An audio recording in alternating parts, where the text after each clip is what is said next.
The unyielding current. Why even Bitcoin's advocates bend to the market's will, we observe a curious tension. A steadfast advocate for Bitcoin's pure decentralization now navigates the currents of market demand, embracing stablecoins not from conviction, but from the relentless logic of economic action. What does this reveal about the nature of choice and the illusions we cling to for convenience? You stand at the edge of a vast ocean, don't you? You see the horizon, the ideal, the true north. But then the tide pulls, the currents shift, and even the most resolute sailor must adjust their course. We speak of principles, of unwavering belief, yet human action often reveals a different story. One written in the relentless pursuit of utility, or perhaps simply survival within the existing structure.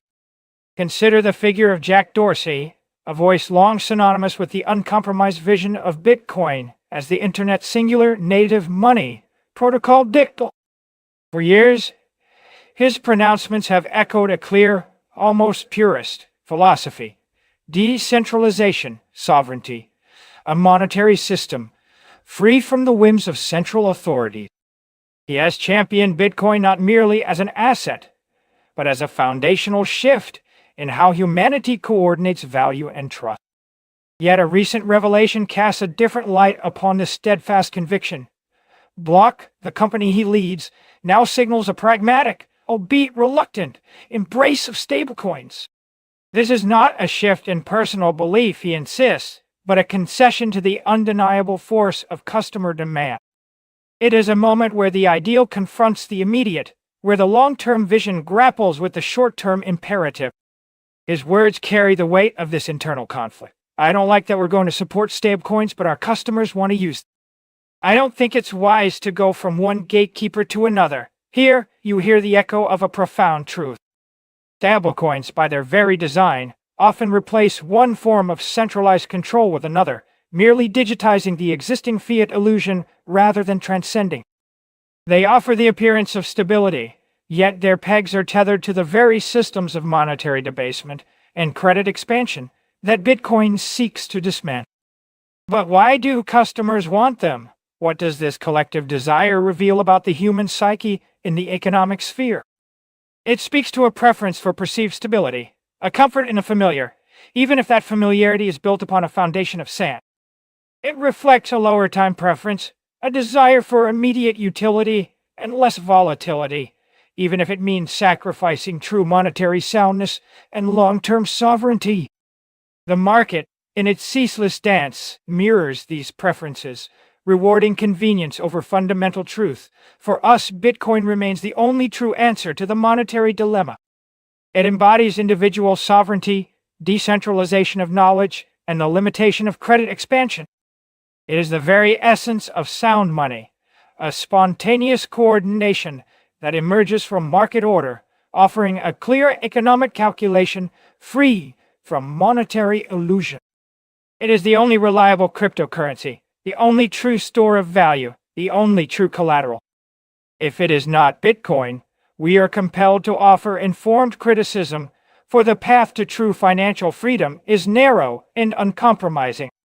Block's history, under Dorsey's guidance, has been a testament to this Bitcoin-centric vision. They were early to integrate Bitcoin into Cash App, securing a BitLicense from New York regulators, a rare feat. They established a dedicated Bitcoin development arm, funding developers working on Bitcoin and the Lightning Network, investing in the very infrastructure of a decentralized future. And notably, they accumulated Bitcoin for their corporate treasury, holding a significant sum as a tangible commitment to their belief. But what happens when the very ground beneath your feet begins to shift? Not by force, but by the quiet, collective will of millions. The surge of stablecoins has been undeniable. Their total market capitalization now reaches hundreds of billions, circulating widely across crypto markets and cross-border payments. They represent a bridge, a digital conduit for fiat currencies, offering a perceived ease of transaction and a temporary respite from the volatility inherent in nascent, truly decentralized assets. Yet this bridge often leads back to the very centralized structures one might seek to escape. Payment giants like Stripe and PayPal have already integrated stablecoin infrastructure, setting a precedent and raising user expectations. For Block, to ignore this trend would be to risk losing users, to cede market share, to diminish its reach. This is the relentless logic of economic action. Even when one holds a higher ideal, the immediate demands of the market can compel a strategic retreat, a temporary compromise. The illusion of stability offered by stablecoins is a potent one. Pegged to fiat currencies, they promise a refuge from price swings. But this promise is inherently fragile, dependent on the solvency and transparency of the issuing entity, and ultimately on the stability of the underlying fiat currency itself. They are not sound money. They are merely digital representations of a system prone to inflation and central manipulation. They are a digital shadow of a physical problem, not a solution. This is not the first time Block has navigated these waters. Last year, Cash App introduced support for stablecoins, with the caveat that deposits would instantly convert to US dollars in users' balance. This mechanism, while offering convenience, subtly reinforced the primacy of the fiat system rather than challenging it. It was a pragmatic step, perhaps, but one that highlighted the ongoing tension between the ideal and the expedient. Recall Dorsey's definitive hell no when asked about joining Facebook's Libra stablecoin project back in 2024. His reasoning was clear. Libra was born out of a company's intention and is not consistent with what I personally believe and what I want our company to stand for. The distinction is crucial. Libra represented a new form of corporate centralization, a private entity attempting to issue global money. Yet, the stablecoins Block now embraces, while perhaps less overtly centralized in their issuance, still derive their value and stability from existing centralized fiat systems. The paradox deepens. How can one reject a corporate-backed stablecoin for its centralized intent, yet embrace other stablecoins driven by market demand? Is market demand a purer form of intent, or is it simply a more powerful one, a current too strong to resist without risking irrelevance? This reveals the subtle compromises inherent in navigating the existing economic order while striving for a new one. We are left to ponder. Is the market always right or merely always present, shaping even the most fervent conviction? This strategic pivot at Block comes amidst other significant structural changes, notably a substantial workforce reduction attributed to the transformative power of artificial intelligence. Dorsey frames these layoffs not as a response to cost or revenue inefficiencies, metrics on which Block claims to be ahead, but as a necessary adaptation to a future fundamentally reshaped by AI.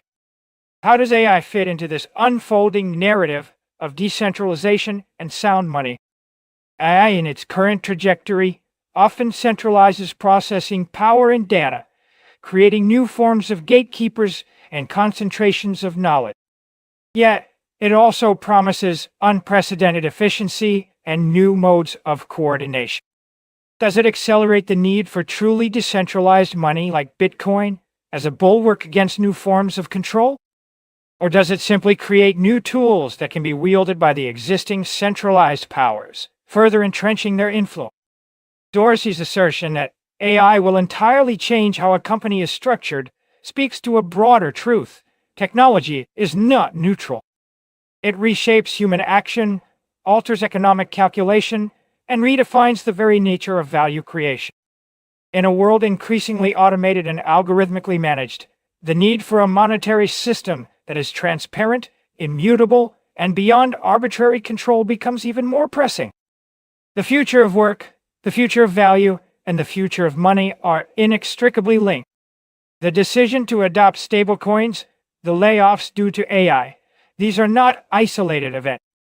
They are threads in the tapestry of human action, revealing adaptation, compromise, and the relentless march of technological and economic force. They highlight the constant tension between the ideal of a free, decentralized future and the pragmatic realities of operating within a deeply entrenched, centralized present. What is the true cost of convenience, What is sacrificed when principles are bent, even reluctantly, to the prevailing winds of market demand? It is a question that lingers, a quiet whisper in the cacophony of financial innovation.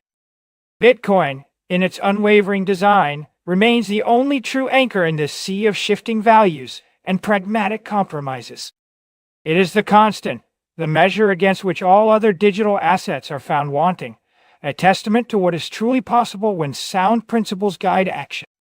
We see the currents, the eddies, the compromises, and we understand that the journey towards true financial sovereignty is not a straight line, but a path often winding through the very systems we seek to transcend. The question, then, is not merely what we choose to use, but what we choose to become in the face of such choices. Perhaps in this quiet moment you might consider what truths resonate most deeply within you and what actions they compel. We are blocksonic. We don't predict the market. We read its memory. Never forget, Bitcoin is only yours in your cold wallet,